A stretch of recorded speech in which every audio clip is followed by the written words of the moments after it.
तो बात करते हैं अर्थक्वेक्स एंड वोल्केनोज की, एमसीक्यूज की। ठीक है, तो ज्योग्राफी के अंदर हम एमसीक्यू सीरीज की बात कर जियोग्राफी के अंदर हम एमसीक्यू सीरीज की बात कर रहे थे, जिसमें हमने क्वेश्चंस देखे हैं regarding the geomorphic process, regarding the continents, regarding the है ना सोलर सिस्टम, रॉक्स कैसे बनते हैं, रॉक्स एंड मिनरल्स, वो सारे क्वेश्चन हमने देखे। बात करते हैं about specific questions regarding the earthquakes and volcanoes. Question number 1 क्या है यार, consider the following statement with reference to the interior of the earth. हमको बात की करनी है यार, इंटीरियर ऑफ द अर्थ की बात करनी है, हमसे करेक्ट पूछा गया है। The core of the earth experience only compressive seismic activity और कंप्रेशनल सेस्मिक एक्टिविटी। बिल्कुल सही बात है यार, है ना। जो कोर है ना, उसमें सिर्फ और सिर्फ क्या देखने को मिलते हैं, कंप्रेशनल फोर्सेस देखने को मिलते हैं। बिकॉज जो बॉडी वेव्स होते हैं, बॉडी वेव्स में पी एंड एस वेव जो होते हैं, ओनली जो पी है वो किस में ट्रैवल कर सकता है, ये लिक्विड में ट्रैवल कर सकता है ना। Liquid, solid and outer core liquid होता है, सो पी वेव पास कर जाता है उससे। एंड पी वेव का जो डायरेक्शन ऑफ प्रोपागेशन है वो क्या करता है, कंप्रेशनल फोर्सेस फॉलो करता है। So it experience only the compressive seismic और वेव्स। ठीक है, the shadow zone of P wave is bigger than S wave. देखो पी वेव जो है, आउटर कोर जो है वो लिक्विड होता है, इनर कोर सॉलिड होता है, तो ये इससे पास कर जाता है। एंड ये बिल्कुल गलत बात है कि जो शेडो जोन है वो बिगर होता है। पी वेव का जो शेडो जोन है, बिकॉज सॉलिड से पास कर जाएगा ना, ये तो ये इसका शेडो जोन कम होता है, लिक्विड से पास कर जाएगा तो। बट जो एस वेव है वो फॉलो नहीं कर पाता, तो एस वेव का शेडो जोन ज़्यादा होता है as compare to the P wave. Okay, so this statement is incorrect. हमसे करेक्ट पूछा जा रहा है, करेक्ट हो जाएगा A1 ओनली। सो याद करने का तरीका क्या है यार, एस से शेडो वेव ज़्यादा होता है, एस का शेडो वेव ज़्यादा होता है, एस और ज़्यादा। ठीक है, एस का शेडो वेव ज़्यादा होता है। एंड पी जो है वो सॉलिड लिक्विड में दोनों में जा सकता है। दो चीज़ इंपॉर्टेंट है इस क्वेश्चन जो हमको ध्यान रखनी है। क्वेश्चन नंबर 2 है with reference to seismic waves. हमको करेक्ट पूछा गया है भाई, consider the following statement, deeper is the focus of an earthquake, the stronger the surface wave is. तो व्हाट इज फोकस यार, फोकस मतलब जहाँ से एनर्जी रिलीज होता है, ये फोकस जब ये जो एनर्जी रिलीज हो जब ये सरफेस पे टकराता है, इसको बोलते हैं epicentre. AP centre,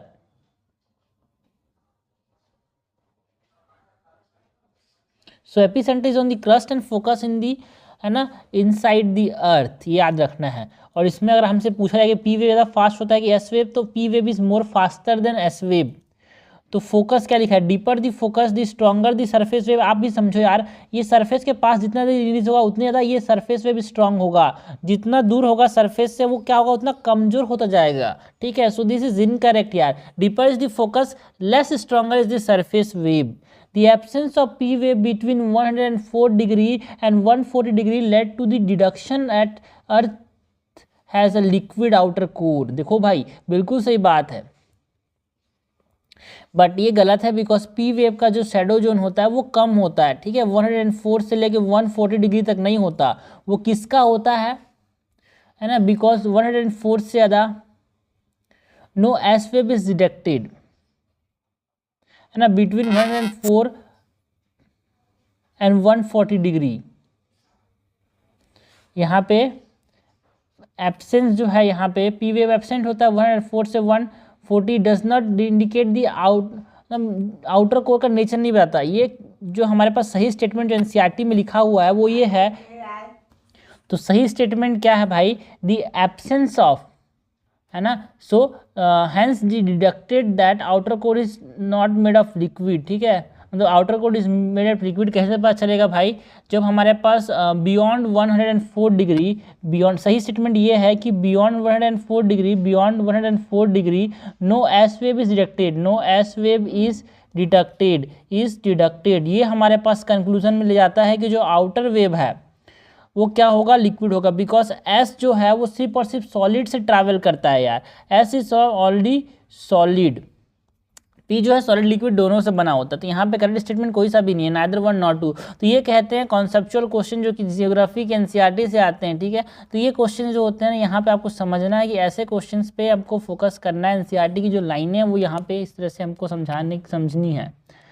question number 3 है यार, विच of the following statement regarding types of volcano is incorrect. हमको बात करनी है किसकी, टाइप्स ऑफ वॉल्केनोस की, ठीक है। Stratovolcano have usually conical vent and associated with explosive eruption. देखो भाई, एक्सप्लोसिव इरप्शन जो है बिल्कुल सही बात है, स्ट्रेटोवॉल्केनो ये इस प्रकार के होते हैं। किस प्रकार के होते हैं, इस प्रकार के होते हैं, और इसमें क्या होता है, एक्सप्लोसिव इरप्शन होता है, ठीक है। स्ट्रेटोवॉल्केनो को हम क्या बोलते हैं, कंपोजिट वॉल्केनो भी बोलते हैं और कॉनिकल वॉल्केनो भी बोलते हैं इन्हीं को। These are AKA known as, also known as what, conical volcanoes, stratovolcanoes. तो बिल्कुल सही बात है ये, इनकरेक्ट हमसे पूछा गया है। शील्ड टाइप ऑफ वॉल्केनो है visually linear vent and associated with quite और some time no explosive eruption. Shield volcano कैसे होंगे, ऐसे प्रकार के होंगे, है ना। एंड इसमें क्या होता है, इस तरह से लीनियर एंड, है ना, जनरली लीनियर वेंट होता है, देखो लीनियर टाइप का दिख रहे हैं। तो ऐसे ऐसे माग्मा जो होता है थोड़ा धीरे धीरे, मतलब ये थोड़ा सा मोर लिक्विड फॉर्म में होता है, तो यहाँ पे लेस एक्सप्लोसिव इरप्शन होते हैं। Shield type of volcano become explosive if water get into the went. बिल्कुल सही बात है, शील्ड टाइप जो होते हैं वो एक्सप्लोसिव हो जाते हैं। लाइक एग्जाम्पल की बात करें, तो जो मौना लुआ, हवाई के अंदर जो मौना लुआ है वो यहाँ पे explosive volcano, this are example of shield volcano. वहाँ पे अगर पानी चला जाता है तो वो क्या हो जाता है भाई, एक्सप्लोसिव फॉर्म में आ जाता है। बिल्कुल सही बात है। स्ट्रेटोवॉल्केनो, अभी हमने बात की, stratovolcano is cone shaped volcanoes, conical volcanoes. They are found at the constructive plate margin. Constructive मतलब आपस में पास आना, है ना। While shield volcanoes are formed at the destructive plate boundaries. देखो भाई, डिस्ट्रक्टिव में एक जो है, सॉरी, कंस्ट्रक्टिव में क्या होता है, प्लेट बाउंड्रीज। कंस्ट्रक्टिव मतलब क्या हो रहा है, ये बन रहा है क्रस्ट यहाँ पे, तो ये दूर जा रहे होंगे तब तो क्रस्ट बन रहा है। डिस्ट्रक्टिव में एक दूसरे के पास आ रहे हैं, एक नीचे सब्डक्ट कर रहे हैं, इसलिए डिस्ट्रक्ट हो रहा है। तो जो हमारे पास कोनिकल वॉल्केनोज हैं वो कंस्ट्रक्टिव प्लेट बाउंड्रीज से बनते हैं क्या, no, they generally found in the destructive plate boundaries, conical volcanoes, okay. And जो शील्ड वॉल्केनोज हैं वो जनरली कहाँ पे देखने को मिलता है, कंस्ट्रक्टिव प्लेट बाउंड्रीज और डाइवर्जेंट प्लेट बाउंड्रीज पे। यहाँ पे क्या देखने को मिलेगा, शील्ड वॉल्केनोज। एंड जो डिस्ट्रक्टिव प्लेट बाउंड्रीज हैं या फिर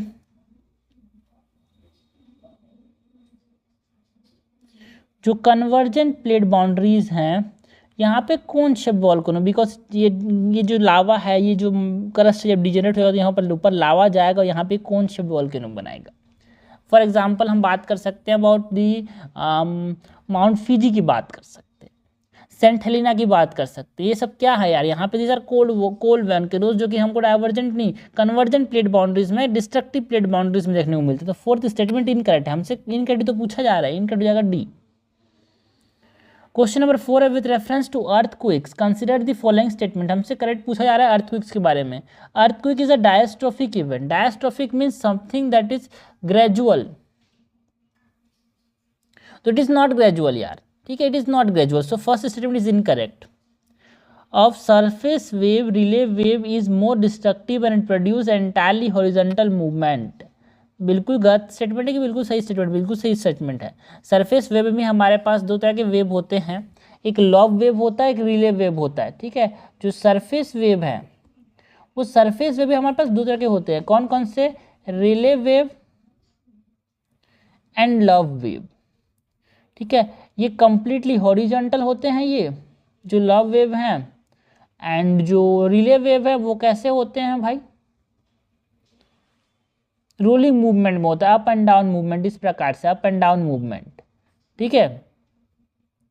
सो ये क्या बोल रहा है, entirely horizontal is relay wave, Rayleigh wave entirely horizontal wave होता है, बिल्कुल ये दोनों एंटायरली हॉरिजॉन्टल वेव होता है। So this is correct statement यार। तो आंसर क्या हो जाएगा, आंसर हो जाएगा B2 ओनली। क्वेश्चन नंबर 5 है, दोनों यहाँ पे एंटायरली हॉरिजॉन्टल होते हैं, लव वेव भी और रिले वेव भी। क्वेश्चन नंबर 5 है, विच of the following statement is correct. earthquake swarm is a series of high magnitude earthquake occurring in a localized region over a period of time ranging from day to weeks to even months.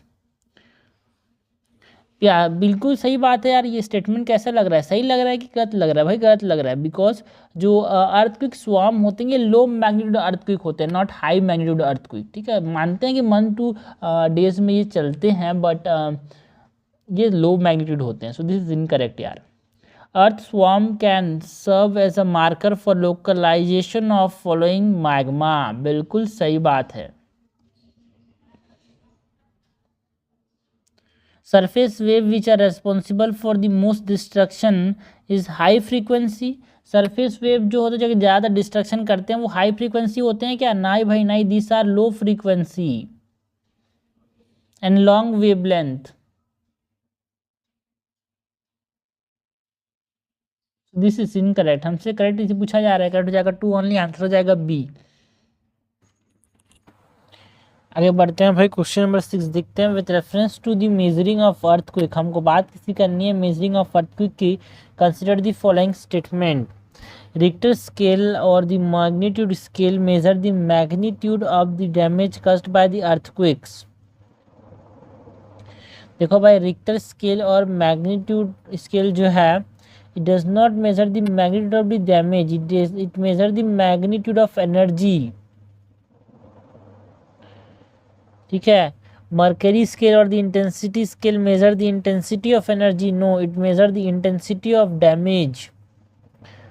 लोग सोचेंगे intensity intensity सही, but it is incorrect यार। ठीक है, समझना है। Mercalli scale में हमारा इंटेंसिटी मेजर करता है। ठीक है, मर्करी स्केल याद रखने तरीका क्या, मर्करी में आई से ख़त्म हो रहा है, इसीलिए इंटेंसिटी मेजर करेगा। Intensity of what? डैमेज। सी है, यहाँ पे डी है। तो एक चीज़ को याद रखो, रिक्टर उल्टा। ठीक है, हमसे क्या पूछा जा रहा है उसके बाद? थर्ड स्टेटमेंट है, Richter scale has a variation of 1 to 10 while mercury scale has 1 to 12। ये गलत है भाई। हमारे पास जो रिक्टर स्केल है उसमें 1 to 10 होता है, एंड मर्करी स्केल में 1 to, बिल्कुल रिक्टर स्केल में 1 to 10 नहीं होता, ये 0 to 10 होता है यार। ठीक है, एंड मर्करी स्केल में 1 to 12। बिल्कुल सही बात है। मर्करी स्केल मैंने बताया आई से इंटेंसिटी मेजर करता है, इंटेंसिटी ऑफ व्हाट? डैमेज। तो डैमेज 1 हो सकता है, फिर 0 हो सकता है। And Richter scale measure the energy release. ठीक है, मैग्नीट्यूड ऑफ एनर्जी, तो एनर्जी 0 हो सकता है, डैमेज 0 नहीं हो सकता भाई। अगर अर्थ का आया तो डैमेज 0 नहीं हो सकता है। सो ये इनकरेक्ट है भाई। करेक्ट हमसे पूछा जा रहा है, करेक्ट यहाँ पे कोई सा भी नहीं है।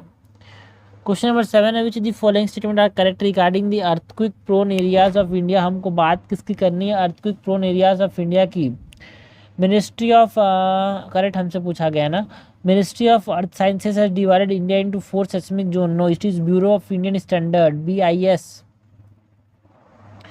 ब्यूरो ऑफ इंडियन स्टैंडर्ड ने डिवाइड किया कंट्री को into the 4 seismic zone, that is 2 है ना, 3, 4 and 5. Zone 5 is most seismically active zone, while Zone 2 is the least seismically active. बिल्कुल सही बात है। जोन 5 जो है, लाइक यहाँ पे अगर हम बात करें हिमालयन रीजन्स की, जो गुजरात के अंदर सौराष्ट्र रीजन है, फिर नॉर्थ ईस्ट हो गया, यहाँ पे जोन 5 में डिवाइड किया गया। यहाँ पे मोस्ट सेस्मिकली एक्टिव जोन है, ये सही है। Area cover under the zone 3 is the most, while Zone 5 cover the least share of total seismically active areas। देखो भाई, सबसे ज़्यादा जो एरिया कवर करता है वो जोन 2 है। ठीक है, it is around 40% area cover करता है जोन 2। सो जोन 5 जो है वो सबसे कम, it is around 11% zone 5 cover करता है। सो दिस इज इनकरेक्ट यार। Zone are divide on the basis of modified Richter scale. No, ये मर्करी स्केल पे डिवाइड है, मोडिफाइड मर्केली स्केल। आई मतलब intensity, intensity of what? Intensity of, C के बाद D, damage. This is incorrect.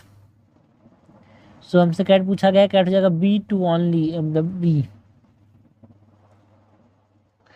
Question number 8 क्या है, consider the following statement about tsunami. हमको बात किसी करनी है यार सुनामी की, हमसे करेक्ट पूछा गया है।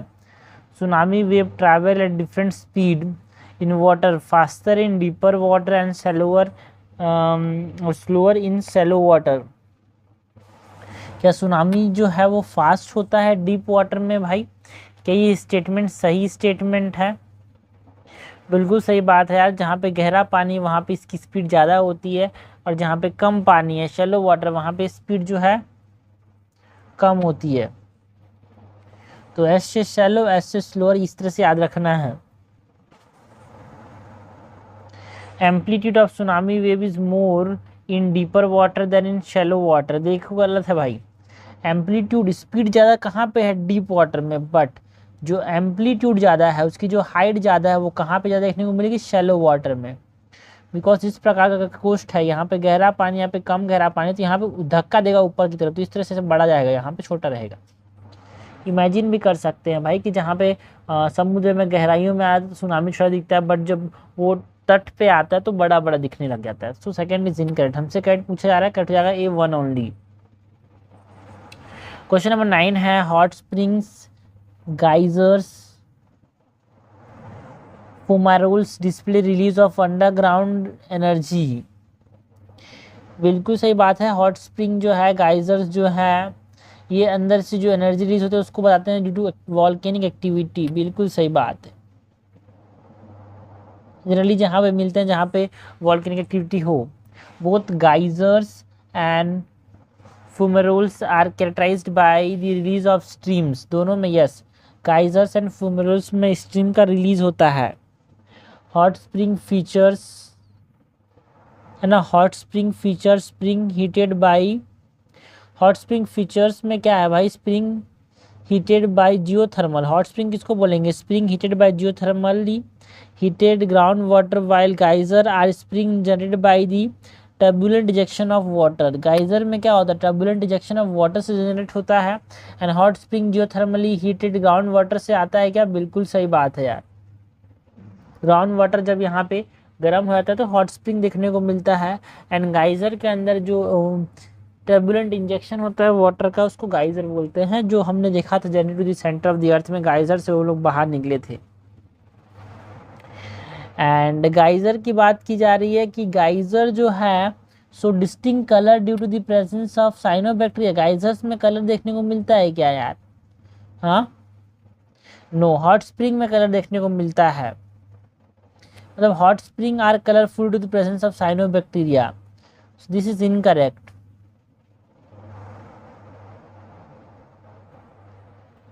हॉट स्प्रिंग में साइनोबैक्टीरिया देखने को मिलेगा। करेक्ट हमसे पूछा जा रहा है, कट जाएगा A1, 2 एंड 3। क्वेश्चन नंबर 10 है, हमसे करेक्ट पूछा जा रहा है यार, exfoliation domes are large and pointed formed as a result of weathering. जो एक्सफोलिएशन डोम है वो वेदरिंग की वजह से बनता है क्या? देखो भाई, एक्सफोलिएशन डोम जो है और एक्सफोलिएशन जो टर्म है ये क्या बताता है? जो रॉक की जो शीट है उसका रिमूवल को बता रहा है ना। तो ये जो डोम है ये पॉइंटेड नहीं होता, it can be round, so this is incorrect यार, and it is the result of weathering. बिल्कुल सही बात है, फिजिकल एंड केमिकल वेदरिंग से हो सकता है but it can not be pointed यार। Dome is like this. Drastic diurnal temperature change aid the process of exfoliation, that is है ना removal of the sheet of rock, है ना, rock की शीट निकल रही धीरे धीरे, तो डायर्नल वेरिएशन बहुत ज़्यादा, मतलब एकदम गर्मी दिन में और रात में एकदम ठंड, तो उससे क्या होता है जो प्रोसेस ऑफ एक्सफोलिएशन है, जो शीट का रिमूवल है रॉक के ऊपर वाली, वो ज़्यादा तेज हो जाता है। बिल्कुल सही बात है। Making dry climate and high elevation more effective location for exfoliation. बिल्कुल सही बात है, ड्राई क्लाइमेट में ऐसा एक्सट्रीम टेम्परेचर का वेरिएशन देखने को मिलता है, हाई एलिवेशन में देखने को मिलता है, तो ज़्यादा वेदरिंग वहाँ पे होती है डायर्नल वेरिएशन की वजह से। Shattering process, shattering produce very round piece of rock with blunt edge. Shattering जो है वो क्या बनाता है? ब्लंट एज के साथ राउंड पीस ऑफ रॉक बनाता है क्या? देखो ये जो शैटरिंग है ना, इसमें ह्यूज रॉक जो है वो डिसइंटीग्रेशन होते हैं अलोंग दी वीक जोन्स, इसी वजह से हाईली एंगुलर पीसेस बनते हैं, इसमें शार्प जोन शार्प एज होता है, sharp corner and edge, this is incorrect. हमसे करेक्ट पूछा जा रहा है, कट हो जाएगा C2 ओनली। क्वेश्चन नंबर 11 क्या यार, with reference to earthquakes and volcanic eruption which the following statement is incorrect. हमसे क्या पूछा जा रहा है, अर्थक्वेक्स एंड वॉल्केनिक इरप्शन के बारे में इनकरेक्ट पूछा जा रहा है। The remote Barren island of India is only confirmed, the remote Barren island of India is the only confirmed active volcano in Indian subcontinent। बिल्कुल सही बात है। Mediterranean region is the second most active volcanic activity zone next to circum Pacific belt. जो Mediterranean region है, बिल्कुल सही बात है, that is Pacific ring of fire में तो है, फिर मेडिटेरियन रीजन माने जो इटली वाला रीजन है वहाँ पे ज़्यादा सिस्मिक एक्टिविटी देखने को मिलती है after the Pacific ring of fire, ये भी सही है।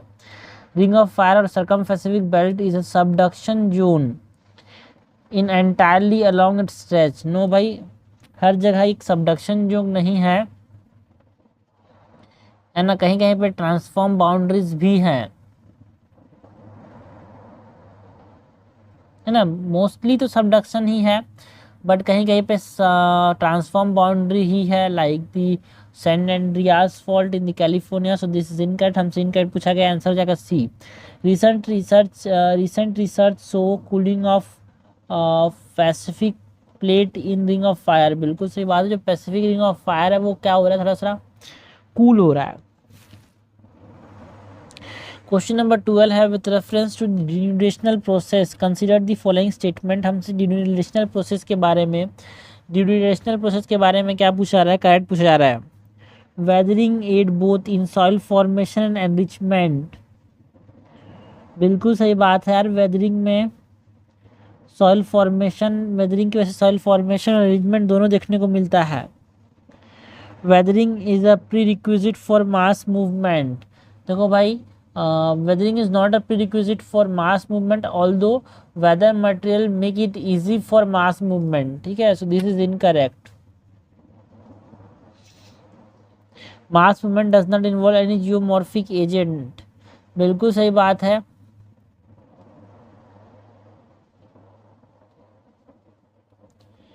देखो, mass movement, gravity is the only driving force। ठीक है, तो ये सही बात है।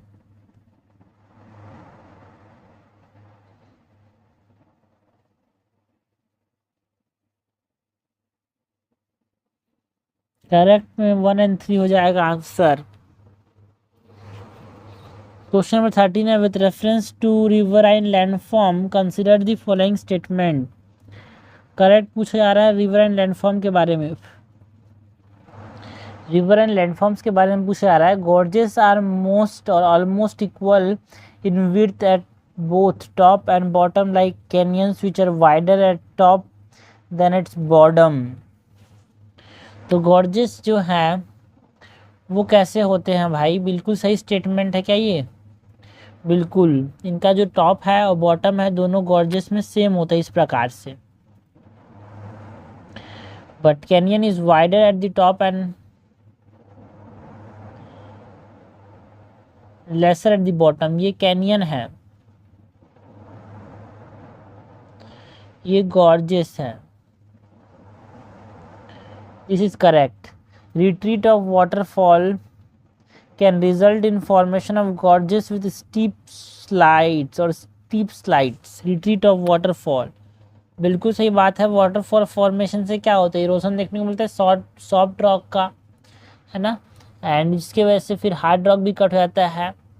बट धीरे धीरे अगर ये रिट्रीट करता है ना, तो उसके वजह से स्टीप गॉर्जेस देखने को मिलते हैं इस प्रकार से, steep. Incised meander can be both symmetric और asymmetric. Entrench meanders are symmetric while ingrown meanders are asymmetric. ये सही है क्या, बिल्कुल सही बात है। इंसाइज जो है वो सिमेट्रिक, एक होता है इंसाइज्ड एक होता है एंट्रेंच्ड मियंडर, एक होता है इनग्रोथ मियंडर। तो इन साइज जो है वो सिमेट्रिक एसिमेट्रिक दोनों हो सकता है। एंट्रेंच मियंडर जो है वो सिमेट्रिक होता है एंड इनग्रोन मियंडर जो है वो एसिमेट्रिक होता है। तो ये बिल्कुल सही बात है।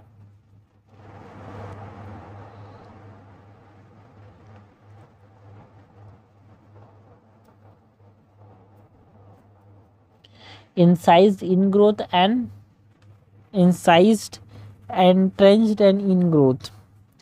Alluvial fan does not have clear stratification while delta have clear stratification.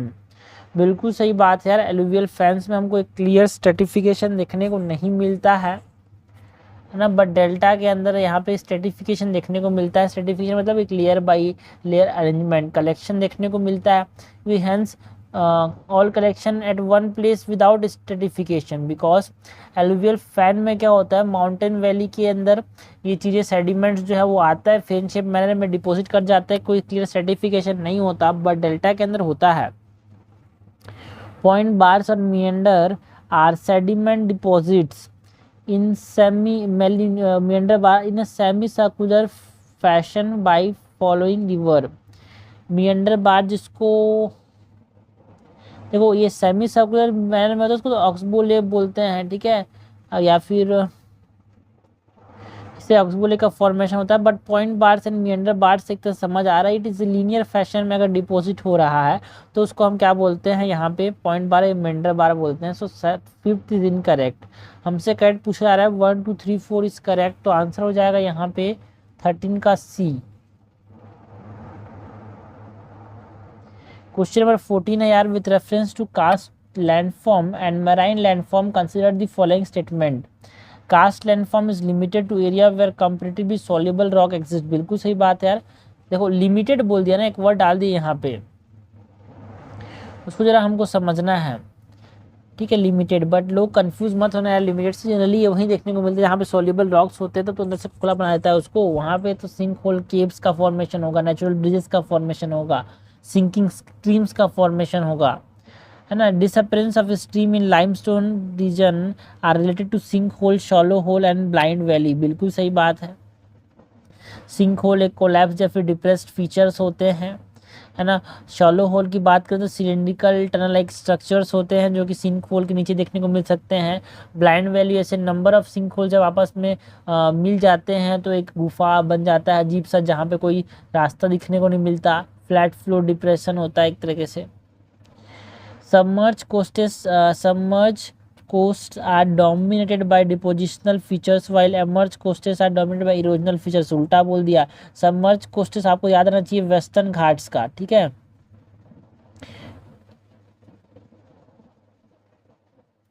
And emerge कोस्टेस के एग्जाम्पल में आपको ईस्टर्न घाट्स का याद रहना चाहिए। ईस्टर्न घाट्स में इरोजनल फीचर नहीं है, ज़्यादा डिपोजिशनल फीचर देखने को मिलता है। Tambolo is a depositional marine landform in which an island is attached to maintained by a narrow piece of land।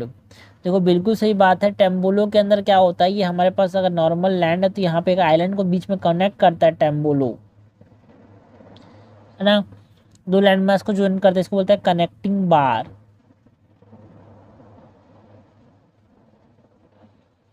या फिर इस्थमस। दिस इज करेक्ट, हमसे करेक्ट पूछा जा रहा है तो थर्ड इज इनकरेक्ट यार, थर्ड इज इनकरेक्ट, तो आंसर हो जाएगा यहाँ पे ए। 15 नंबर क्वेश्चन है, कंसीडर द फॉलोइंग स्टेटमेंट, हमसे करेक्ट पूछा जा रहा है। Terrestrial planets are made of rock and metal and have relatively higher densities. Terrestrial planets मतलब शुरुआत के प्लैनेट जो हैं वो किससे बने होते हैं, लाइक जो कि रॉक से बोल रहा है, बिल्कुल सही बात है। मेटल से, लाइक यहाँ पे हम बात करते हैं अबाउट मरकरी की, वीनस की, अर्थ की और मार्स की, ये टेरेस्ट्रियल प्लैनेट्स हैं, बिल्कुल रिलेटिवली हायर डेंसिटी होता है यहाँ पे। Jovian planet have thin atmosphere and mostly helium and hydrogen. देखो भाई बिल्कुल सही बात है, जूवियन प्लैनेट्स का जो एटमॉस्फेयर है मेनली हीलियम एंड हाइड्रोजन से बना होता है, थिन होता है, गैस प्लैनेट बोलते हैं इनको, गैस जाइंट प्लैनेट्स, लाइक जहाँ पे आउटसाइड द मार्स, है ना, Jupiter like planets।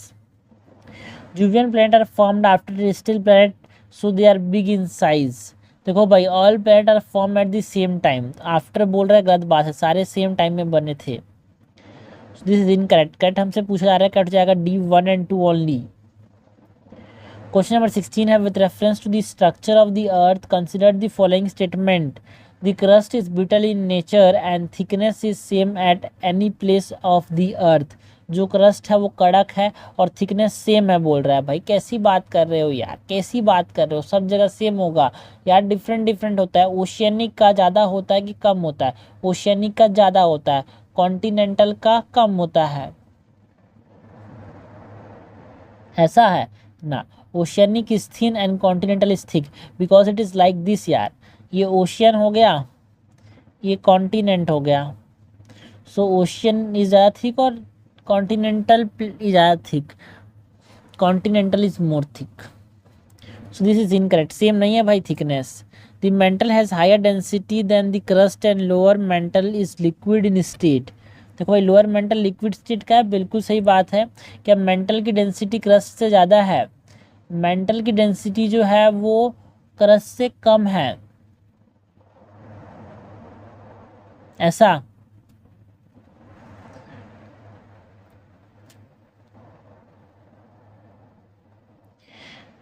देखो मेंटल की डेंसिटी ज़्यादा है क्रस्ट से, ये तो सही बोला जा रहा है, बट ये बोल रहा है कि लोअर मेंटल लिक्विड स्टेट में, वो गलत बोला जा रहा है। लोअर मेंटल जो है वो सॉलिड स्टेट में है। आउटर कोर लिक्विड में है, लोअर मेंटल जो है वो सॉलिड में है।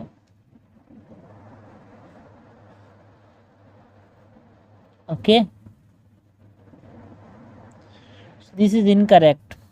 The core is made up of very heavy material mostly constituted by nickel and iron। बिल्कुल सही बात है, निकल आयरन मेन है यहाँ पे, निफी बोलते हैं इसको, निफी।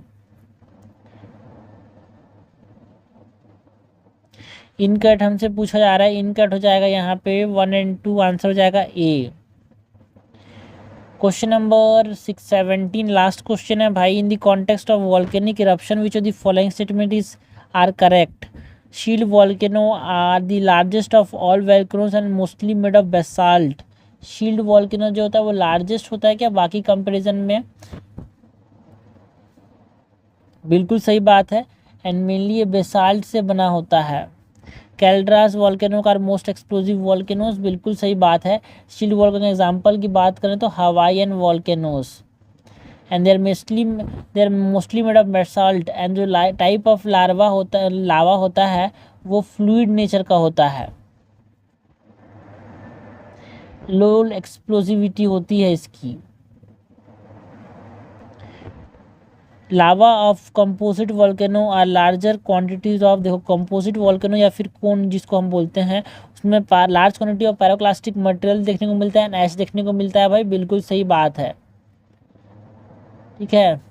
सो हमसे करेक्ट पूछा जा रहा है, करेक्ट हो जाएगा 1, 2 एंड 3, आंसर हो जाएगा सी।